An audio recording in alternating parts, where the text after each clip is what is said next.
people. No? Ito, mahabang listahan ng kasalanan yan. No? Ang daming kasalanan nito, hindi na nagsisimba. No? Nagsisimba lang kung Christmas at saka kung ninong siya o ninang. No? Maybe Easter, pag masarap ang kainan afterwards. But dami niyang kasalanan. Ito namang isa, ayan, nagsisimba every Sunday. Lahat ng obligations ginagawa. No? He goes to confession once a month. Wow. Yun ang required Di ba? Lord, what's the least to get into heaven? Do any of you ask that question sometimes? Or do you remember when you're in school? Ma'am, what do I need to do to get a 75? Sometimes ginaganyan natin si Lord No? Ano bang minimum requirements, Lord? Makatungtong lang sa langit. So, ayan. Sometimes, napakabait nila at napaka-generous. Other times naman, machismis, no? Pakialamera, kuripot, yan. Dito yan sa gitna. At nandito, baka member ng Laiko ito. Napakabanal. Araw-araw nagsisimba. No? Not just when required, once a week, but every day. Daily mass goer. Wow. At naglilid pa ng rosary. Ay, wala akong pinapatamaan tao dito. Every time, no? Talagang very, very holy person. So, what do you think is the difference between whether God will hear their prayers or not? If this one with many sins lifts up her hands to God and says, Lord, help me. I don't know even how to pray. I need money to pay for my child's tuition. I need money for the hospital. I don't go to church. I don't know how. Will the Lord listen to her prayer? Yes. Yes. What about this one? Lord, thank you. I was so blessed. No, I learned a lot from the homily. I was listening, Lord. I did not fall asleep. But I'm convicted, Lord, because I don't like to go out on mission. It's so expensive. I don't like extra work. I just want to make sure that I'm in. No? I'm with the active 15% of those who serve in the church.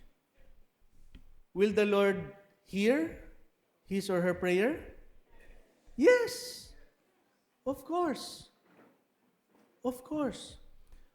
And what about this one? Umihirap pa. What about this one? The daily mass goer who will pray, Lord, I pray for all of these intentions, my relative 1, relative 2, relative 3, friends 1, 2, 3, or community, long prayer list. Will he or she be heard by God? Yes. Yes. So then the problem is with us when we saw and judged them because of the length of their sins.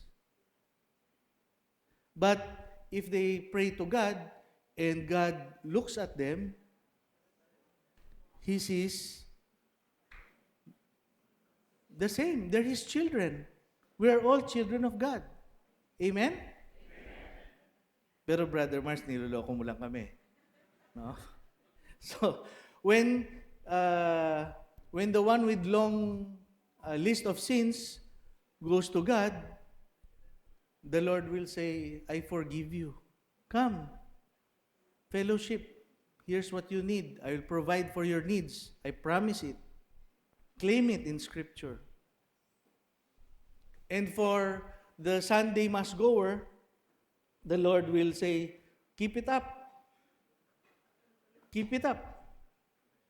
No? Invite other members of your family. Huwag na masyadong kuripot. Be more generous. So there's always something the Spirit has to say. Amen? What about the Holy One who goes to Mass every day? Maybe you forgot about this sin and that sin and that sin. Maybe you have more sins than you thought. Huwag masyadong mayabang. No? Pareho lang siya sa iba.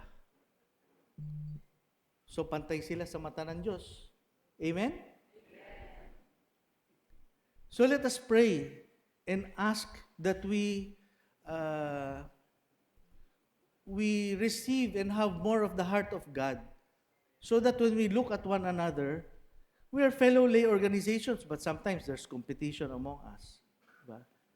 So it is really that growing in holiness that is important, so that we do not forget. Once you stop growing in holiness, especially forget to pray, then you will be confused again by the flood control news. No? And suddenly, ay, dapat ito makulong, dapat ito mapatay, dapat ganyan. No? Suddenly, you're thinking all of those things and then going back to how you were judging. Diba?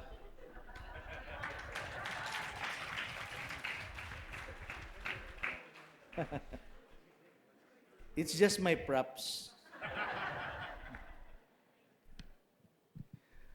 But the truth is, that may seem like magic. Well, parents who want to entertain their children but don't have the money to hire somebody know what I'm doing, no? What I have gone through.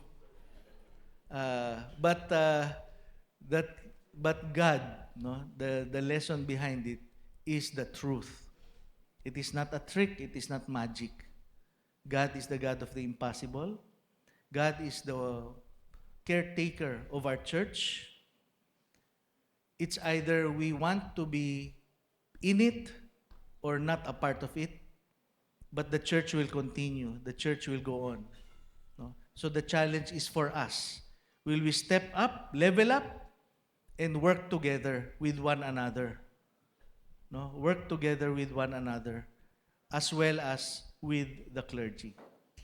Amen. Thank you very much. God bless you.